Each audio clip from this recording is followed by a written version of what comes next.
Welcome to my economics channel, where I love discussing the topic, but most importantly, I love to make it something fun and interesting to learn. And ladies and gentlemen, today I have another video by Economics Explained.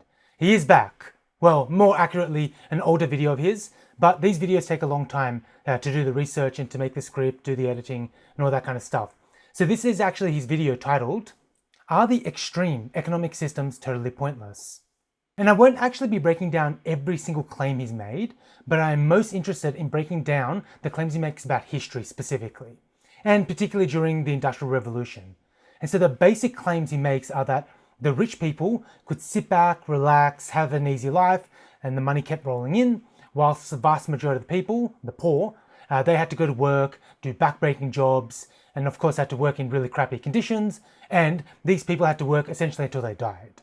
Economics Explained, or simply EE for short, makes the claim that if workers owned the means of production, basically a modern worker cooperative, then this would lead to better outcomes for everyone. And if there had been more worker cooperatives back in the 18th and 19th century England in particular, then conditions would have been better and you wouldn't have had these really poor working conditions, especially in the factory system. Given that this is an EE video, history is grossly simplified in order to fit a narrative, a very simple story that plays into a popular narrative of what economics history is, and especially the Industrial Revolution. Whereas what I want to show is that by deep diving into the data, we can get a much richer interpretation of history, but one that is ultimately more satisfying and interesting to the people involved, and shows that there's much more to the story rather than just rich on one side and poor on the other side. And actually this is going to be a video series, because normally my videos are very long, but what I'm going to do in this video series is actually break up this video into a number of smaller chunks. So hopefully it's more digestible and more interesting and all of that. But with all of that out of the way, let's get into EE's video. An economy where work is done to fulfill the needs of one's community rather than to satiate personal desires. An economy where goods and services are distributed by needs rather than by means.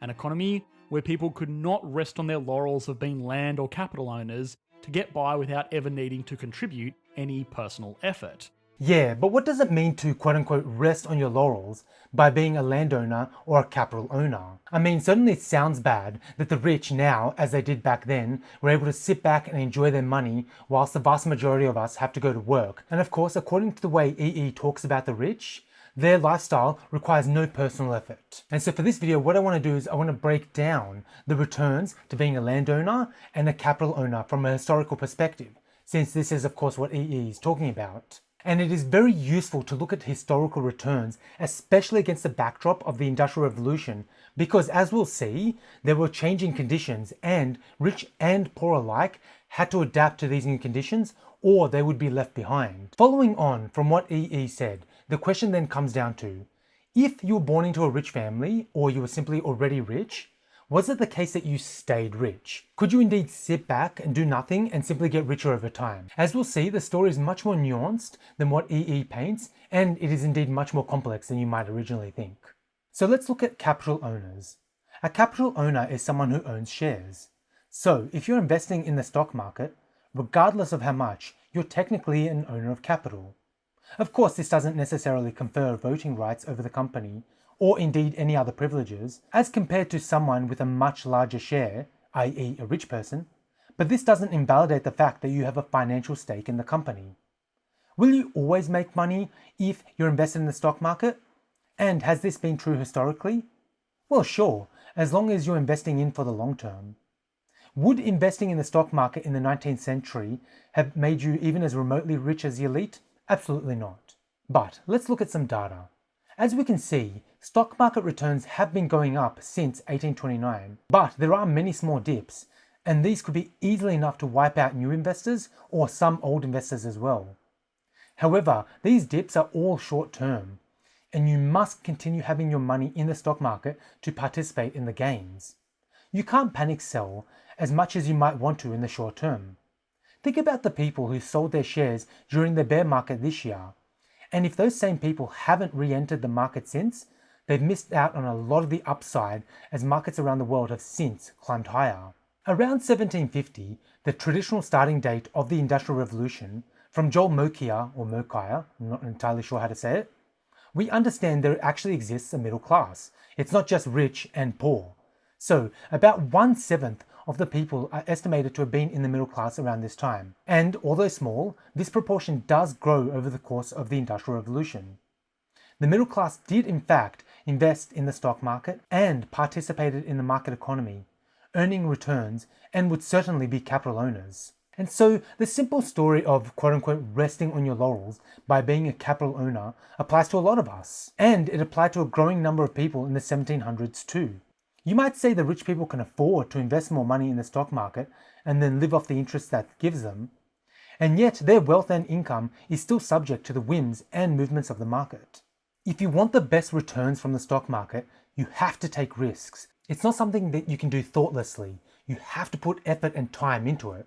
Okay, so that's capital owners. What about landowners?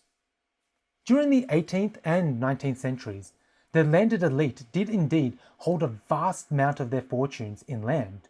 On page 39 of Nicholas, he says, quote, "The largest landowners were the hereditary aristocrats," end quote. This certainly does add fuel to the claims made by E.E. so far.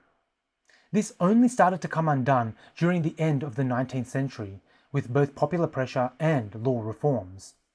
There are many details here that aren't worth going into for this video, but the popular perception at the time was that the landed elite were able to hold on to vast holdings of land and pass this down generations into the same family. People also noted that the rich tended to increase their land holdings over time, gobbling up smaller landholders. These perceptions are certainly borne out by the evidence. From another article by Nicholas, we understand that for the period, the vast majority of businessmen and the new industrialists in participating in the Industrial Revolution held only about 1/6 of their wealth in land. Despite how rich these people became, this new wealth was not enough on its own to enter the high society of the established elite. There were certainly no financial barriers preventing them from purchasing large blocks of land, but the power of the elite was enough to stop these nouveaux riches from entering the property game. I certainly hope I've said that term correctly. However, this would certainly add fuel to the claim that the largest landowners were protecting their economic rents, i.e. unearned income, and being born into such a family increased the likelihood of inheriting their wealth.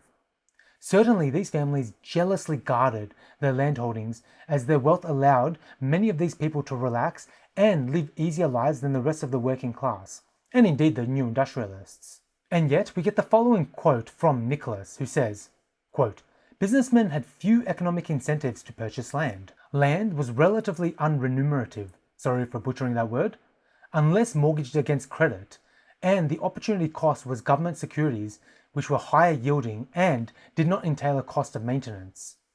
The land game was almost exclusively for the aristocrats, and so the changing times brought about changing circumstances, and land no longer provided the returns it once did. Quote, landowning wealth was eroded and undermined by falling rents, prices, and confidence.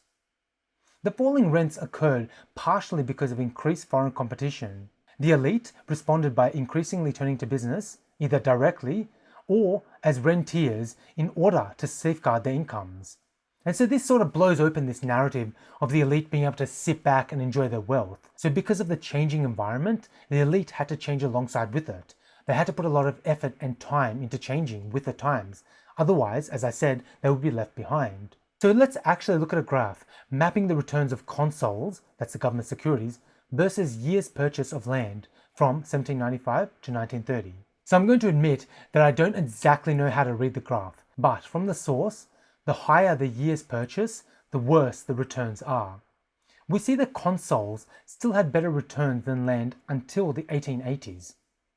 This would imply that land was a smaller risk than consols. However, the higher price of land might reflect the fact that people were willing to bid up land prices, given the large landholding was the realm of the landed gentry, or simply the elite. So how does all of this answer what E.E. said in his video? Large landowners did exist and they did expand their land holding, and certainly did not have to work as hard as the majority of the population. Being born into such a family was winning a lottery, and there was a good chance that you would inherit the wealth. And yet that's not the entire story. As we've seen, the returns to land were actually lower than for the return to consols, suggesting there were reasons other than wealth to hold on to land. These included factors such as prestige and social standing. And yet, even as the aristocrats expanded their landholding, the returns to land were going down, and it actually wasn't economical for the new industrialists to buy land, even if they weren't being blocked by the aristocrats from entering the market. In fact, towards the end of the 19th century, many large landowners began diversifying their assets and started investing in industry and other sectors of the economy. Many aristocrats did indeed have it easy, but as the Industrial Revolution ran its course, a growing proportion had to work and fight for their wealth. There were popular movements, and there were law changes, which changed the game on the rich, and they had to adapt or lose it all. Very few got to quote-unquote rest on their laurels as claimed, and this applied to capital owners as well. A middle class did exist from the 1700s, and these people did indeed invest in the stock market and other areas of the economy. There were no simple monoliths of rich who did nothing and the poor who did all of the work. Alright, that's all I wanted to say for this particular video. If you have any questions, don't hesitate to ask below and I'll do my best to answer, or I'll collect the questions into another video and answer them there. But this is an ongoing series, so look out for the next video in the series, and subscribe, rate and share, and hit that bell icon because all of these things help my channel, and I'll see you in the next video series.